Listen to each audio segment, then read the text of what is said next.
Hi friends, आप सबको शालू का नमस्कार। कल क्या हो गया? दिल्ली दिल्ली दिल्ली करके दिल्ली चली गई और दिल्ली जाके फिर मुझे बेंगलोर वापस आना पड़ गया। अच्छा हो गया मैंने कल ही बता दिया, क्योंकि आगे कभी याद आता कि भाई मैंने ये हनीमून का बताया ही नहीं और तब तक मेरा बेटा हो जाता। बेटा होने के बाद हनीमून याद आता तो कोई फायदा नहीं था। और आप लोगों ने भी नहीं बताया मुझे कि भाई आप हनीमून कहाँ चले गए, किसी ने भी नहीं पूछा। चलो कोई बात नहीं, हनीमून हो गया, दिल्ली का सब खत्म हो गया। दिल्ली सब घूम के एंजॉय करके सबके साथ एडजस्टमेंट हो गई। अब शालू माँ बनने वाली थी, तो हमारे में रिवाज है कि भाई जब लड़की मतलब माँ बनने वाली होती है तो ज़्यादातर सब लड़कियाँ मायके चली जाती है। फर्स्ट डिलीवरी जो है वो मम्मी के घर में ही होती है। तो अभी जाने का प्रॉब्लम था कि कैसे जाएं। तो फिर ये तीन भाई, एक बड़े भाई साहब शांतवीरप्पा, वो बेंगलोर में ही थे, एचएएल में जॉब करते थे। और ये दोनों भाई दिल्ली में थे। तो जब शांतवीरप्पा भाई जो उनको बड़े अन्ना करके बुलाते थे, दोड्डन्ना मतलब बड़े अन्ना करके बुलाते थे, तो उनको और मेरी जिठानी कल्याणम्मा, कल्याणी नाम था उसका, बहुत ही अच्छी और बहुत मेहनती और मेरी बहुत केयर करती थी। मेरे को शादी में साड़ी भी उसी ने पहनाई थी। और कभी कुछ खाना अच्छा बनता था तो हमारे घर में पूछते थे कि ये सब्जी किसने बनाई, तो बनाई उसने होती थी। मेरी जो जिठानी है कल्याणी, वो सब्जी बनाती थी और मैं कहती थी कि मैंने बनाई, तो मुझे वो ऐसे ऐसे करके गुस्सा करती थी, लेकिन तो बड़ा मज़ा आता था। मैं बोलती थी मैंने बनाई मैंने बनाई, तो तारीफ मेरी हो जाती थी, बनाई उसने होती थी। उसके बाद ऐसे ही बहुत अच्छा, परिवार में बहुत ही अच्छी एडजस्टमेंट, हंसी खुशी का माहौल था। उसके बाद इनके भाई वहाँ दिल्ली में इनको बुलाया गया और फिर मेरी जेठ जिठानी बच्चे सब उधर आ गए।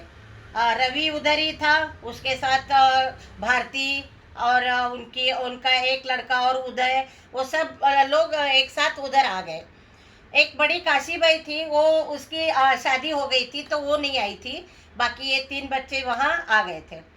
तो कुछ दिन रहे, 10-15 दिन रहे, सब एंजॉय किया, घूमने फिरने चले गए। और फिर सब दिल्ली फिर एक बार देखने का मौका मिल गया, तो फिर उनके साथ घूम के फिर अब दिल्ली से मेरे को फिर खानापुर जाने के लिए तैयारी हो गई। फिर धीरे धीरे पैकिंग शुरू हो गई और फिर पैकिंग करके मेरा जाने का दिन आ ही गया। तो मेरी जेठ जिठानी के साथ पहले मैंने बेंगलोर आना था। बेंगलोर में 2-4 दिन रह के फिर मुझे वापस खानापुर जाना था। तो ये सब प्लान हो गया, टिकट बुकिंग हो गई ट्रेन की।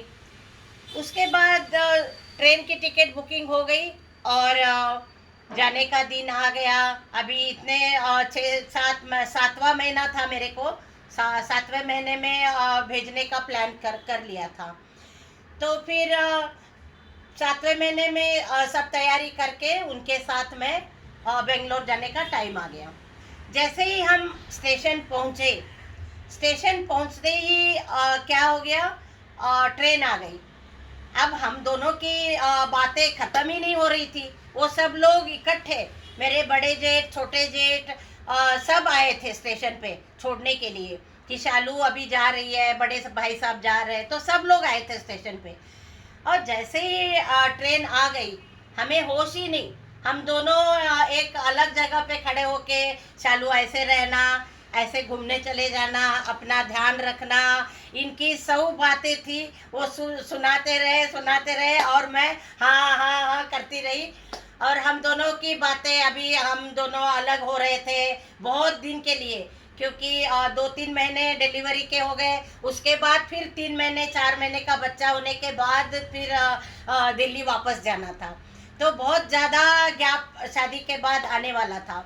तो इसलिए वो बस कुछ ना कुछ बताते रहे, और फिर हम बातें करते रहे, थोड़ा अलग जाके बात कर रहे थे। तो क्या हो गया, ट्रेन आ गई और हमें होश ही नहीं। ट्रेन आ गई, हमें बिल्कुल पता नहीं चला, सब लोग चढ़ गए। शालू कहाँ है, तम्मा कहाँ है, शालू कहाँ है, तम्मा कहाँ है, सब लोग ढूंढ रहे। हम थोड़ा पिलर था उसके पीछे जाके बातें कर रहे थे। ट्रेन आ गई, और जैसे ही ट्रेन आई ये सब लोग चढ़ के अपना बैठ गए। और उन्होंने एक बात मुझे बताई थी कि ये ट्रेन जो है वो पूरा अंदर से वहाँ लास्ट तक कहीं भी चढ़ के, अंदर से एक ही रास्ता होता है, कहीं भी जा सकते हैं। तो मतलब किसी भी बोगी में आप चढ़ जाओ और अपने उसमें आप पहुंच जाओगे, अपने कंपार्टमेंट में आप पहुंच जाओगे। तो मैंने कहा ठीक है। उसके बाद बातें करते करते होश ही नहीं आया, ट्रेन शुरू हो गई। तो अचानक जो बात कर रही थी, मैंने ऐसे देखा, मैंने कहा अरे ट्रेन निकल गई, निकल गई, निकल गई। और जो घबराहट हो गई, इतना पेट, 7वें महीने की प्रेगनेंसी, और मैं जो भाग के, ऐसे भाग के दौड़ के गई, और मैंने ट्रेन पकड़ा और मैं ऊपर चढ़ गई। बाप रे, ट्रेन का हैंडल पकड़ के जैसे ही ऊपर चढ़ गई, मैंने सांस ले ली। और उसके बाद मुझे इन्होंने बताया था, अच्छा हो गया था। फिर मैं अंदर से देखते देखते थोड़ी घबराहट भी हो रही थी, क्योंकि पहली बार मैं ऐसे ज़्यादा ट्रैवलिंग नहीं किया था। तो मेरे को लगा कि मैं पता नहीं कैसे जाऊंगी, लेकिन 1 2 3 करते करते करते, नंबर भी नहीं था मेरे पास, करते करते उनके पास मैं पहुंच गई। लेकिन पीछे से जो मेरे बड़े जेठ ने, ईश्वरप्पा मुरगुड़ जी, जो मेरे जेठ थे, उन्होंने जो देख लिया, मैं भाग के गई और मैंने ट्रेन चढ़ के ऊपर चढ़ गई। तो उनको इतना गुस्सा आया, और पीछे से इनकी बहुत डांट लगाई, लेकिन बहुत ही डांट लगाई। और वो मुझे नहीं पता, सिर्फ सुनने में आया, मेरे सामने नहीं लगाई डांट। तो चलिए आगे, मैं ट्रेन में बैठ गई।